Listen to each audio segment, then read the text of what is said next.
The Langoliers saw the epic 3-hour TV spectacle that aired on CBS May 14th, 1995. Wow. It's directed by Tom Holland, though, who, if you don't know, he's the one who worked on Fright Night, he's done Child's Play, he's done Thinner, he's done a lot of Stephan King stuff, so yeah, they have a decent director for this. Now, this was a totally different... This is actually my first time ever watching this.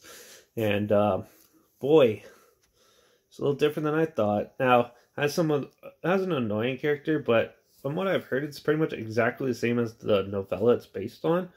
So, like, they have, got a crazy dude. So, basically, you got a whole motley crew of people on a plane. And they fly, and then somehow some of them fall asleep, and then they end up going through a wormhole. And now there's a kid who can barely see the future. There's an annoying dude who is always nagging that he needs to get to his meetings and stuff, but he actually is getting told about what's going to happen, and a whole pile of other weird stuff, like in a typical Stephan King film. So, yeah, it was interesting. Now, this is a two-parter, but I watched them both back-to-back, so it's just like a 3-hour film. Yeah.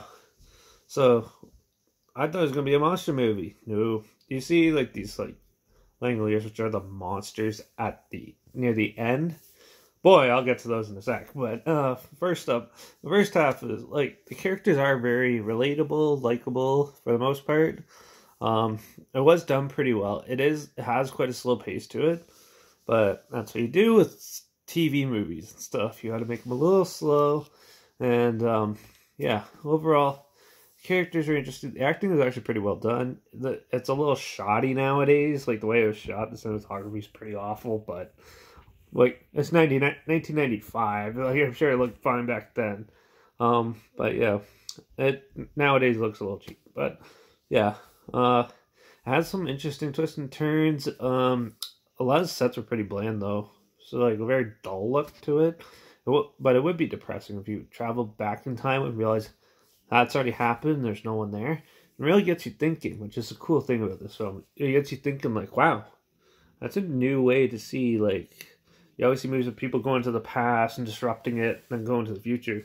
This thing goes slightly into the past and nothing happens because it's already happened. Same if they go into the future, which they do later on in the movie, and you see it sort of like manifest, which is interesting. Now, if you go into the past, you stay there too long, you get the Langolier creatures. So these are like they look like Pac-Man, but with 3 mouths, like a mouth with like 3 different lips with razor teeth on it. That looks like they're from an NES game. This CG in this is awful, but mind you, this is 1995. TV was not ready for CG yet. But yeah, so it has this really cheesy feel nowadays when you watch it. But it's only a small part. It's only like 25 minutes of the actual film. But yeah, it's still a good go around watching them eat things and stuff. And how they do it. And then they fly away and they look down and you just see like a puzzle looking piece of like the world and stuff. It's pretty ridiculous, but awesome, funny, entertaining at the same time.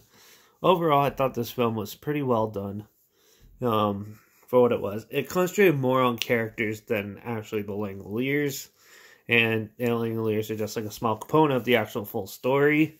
And yeah, they actually kill a kid in this, so be prepared for that.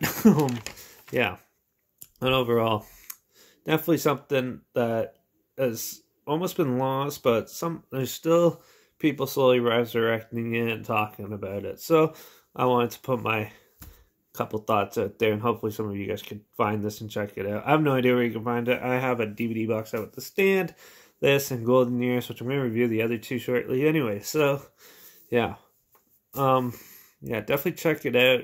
It's good. It's one of the most faithful, probably the most faithful adaptation so far of a Stephan King novella that I've heard of. I never actually read this book. I've read a couple of the other ones, so yeah. But yeah, definitely find it if you have a spare. A lot of people are in quarantine right now due to this stupid virus that everyone's scared of. So everything's closed. So you have all the time in the world to watch stuff. Check it out. It's not that bad. Give it a try. It's a little dated. It's a little cheesy. It's definitely made for the 90s, not the future. But yeah, definitely a decent flick. So yeah, if I was going to rate this, I'd give this right in the middle. 2.5 out of 5. Because the pacing was slow. The cinematography is pretty bad nowadays anyways, but there's nothing really you can do about that. And the creature effects were really shoddy, but yeah. Yeah, but still, I thought the story constructive was really... The narrative and everything was well constructed. Well written characters. The acting was pretty decent, too. And the director, and Tom Holland knows what he's doing. So, yeah, definitely... Can't really go wrong with the film like this. So, definitely check it out. Trailer's linked down below as always. Instagram's linked down below as always, where I post clips of films I'm going to review in the future. Like, you'll probably see a clip of The Stand TV movie, and Golden Years the TV movie on there if you follow me right now. So, make sure you follow me on Instagram so you keep updated on that. Subscribe to this channel if you hear my opinions and hear about films you probably never heard of. Comment down below if you've seen this. Let me know what you thought. And comment other films you want to hear my opinions on. I'll have tons of time to find them. So, yeah, comment those down below as well. I'll try my hardest to get to them as soon as I can. And with that, time to go watch a 6-hour film called The Stand. So, I'll see you guys in my next review with that.